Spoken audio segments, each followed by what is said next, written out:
Well, Mr. Nobby Shop was over today.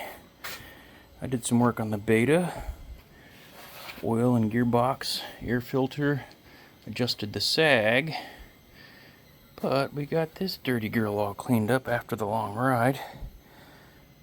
New fork seals, and another new little